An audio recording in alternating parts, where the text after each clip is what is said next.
Wala ko, kanang nabustot. Maranok no kay Bin sa base. Check ini ba? Ako pang ilalim.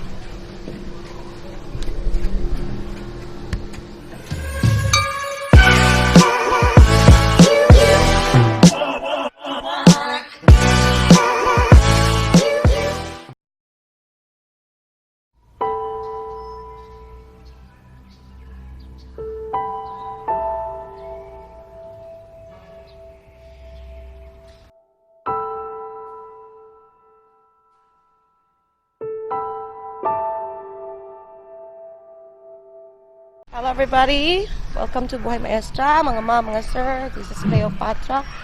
Right now it's today is November 4, 2019. You all know from the past few days, if you heard the news, for the past few days here in Davao City, there are consecutive earthquakes that is happening here from October 16, October 29, and October 31. So, ngayon, it's Monday, it's November 4, but even though it's Monday, supposedly balik na yung klase. But if you can see the campus, look around, walang estudyante. Kasi nga, what we're doing now is we're inspecting the building and try to check and find out if it's safe before mabalik yung mga bata. It's safe to go back. Safe to go back. So, sa ngayon, tinitingnan namin yung mga building kung okay ba, hindi ba delikado para magbalik yung mga estudyante. Ngayon nga na talaga siya. Pero hindi na papasukan ito ng mga estudyante. Kailangan nga Okay, so for now, decide din na wag mo nang maggamitin itong classroom just to be safe. Before na habang hindi pa na-check sa city engineers office. Saan yung mga bata?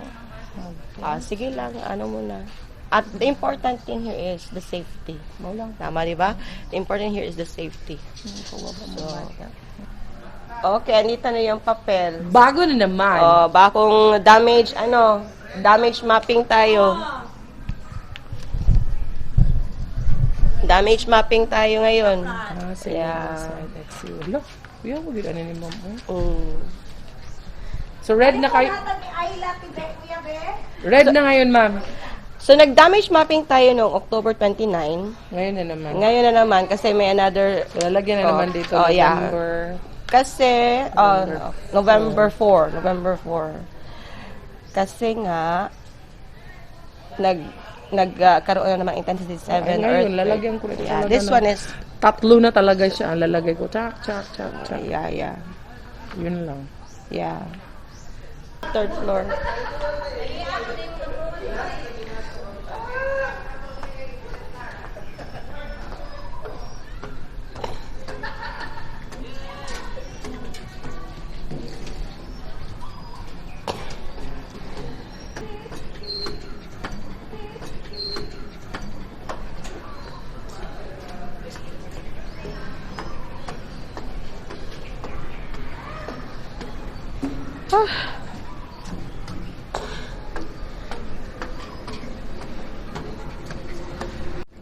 Okay. So, October 16, nagkaroon na ng earthquake, but it was gabi. Tama, ma'am? Yes. It was gabi. Pero gabi yun. But October 29, it was 9 o'clock.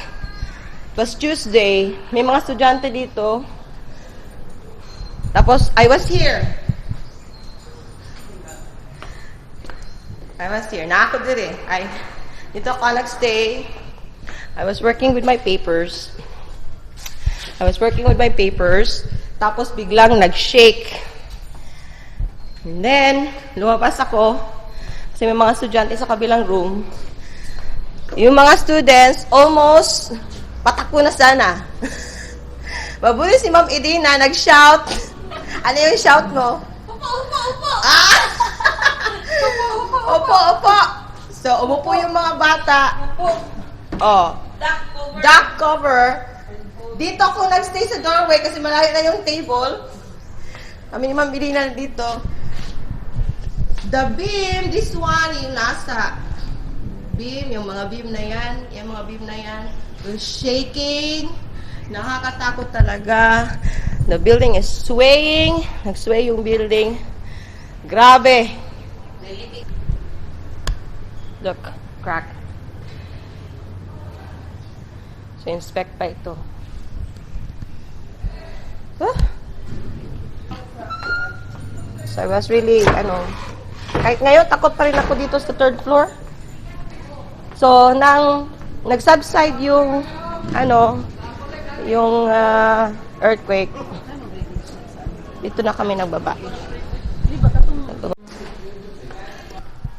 So, dito kami nagstay nung October 31. Yeah. Ayan pa yung gamit ko. That's my things. Nang biglang naglindol ulit, diretso agad sa labas. Dito. Takbo. Papunta dun sa open space dun sa kabila. Sir, ikwento mo, sir. Dito tayo. Di ba dito tayo nagstay? Dito kami nagstay. Kasi takot na kami nung nangyari nung October 29, natakot na kami magstay dun sa third floor. So, dito kami nagstay sa ground floor. Dito sa laboratory. Dito ako nun. Oh, okay. I was sitting here, then we were chatting. Then suddenly, Mike! Ganun kami kasi,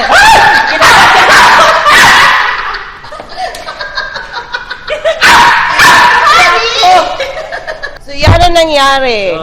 lesson learned. Pag magkwento ka regarding linog, huwag mong harapin yung aso. Nangangagat pa rin yan. Ngayon, busy-busy pa ang mga teachers sa pag-inspect. Ang instruction is, nakita niyo yung papel, i-assess yung damage, tingnan kung may mga cracks, hairline cracks, yung mga cracks na malalaki. So, ilagay dun sa report, tapos i-second inspect sa mga engineers.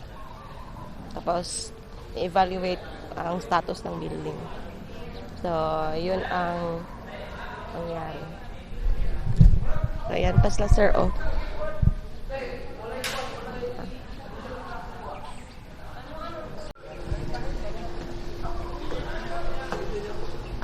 Dako kanang nagustot.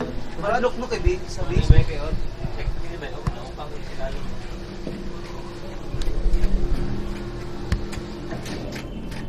Pero sa ilalim nito ko gitanan ako wala na ito.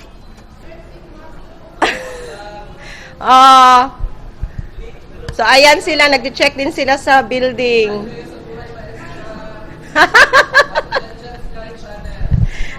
Bye! So, ayan, nag-check na sila sa building. Ayan, look. Oh my gosh.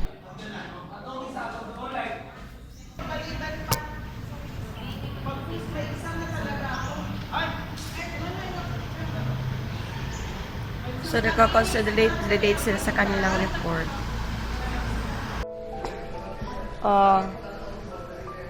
Okay, meron ng representatives sa City Engineer's Office, kausap na ni Sir. And then, pinakita na yung crack dun sa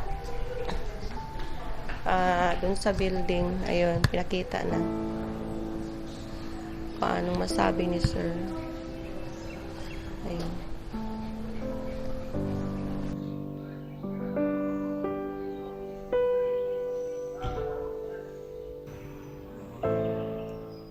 Okay, may update na after na check sa City Engineer's Office. So, ang kanilang feedback,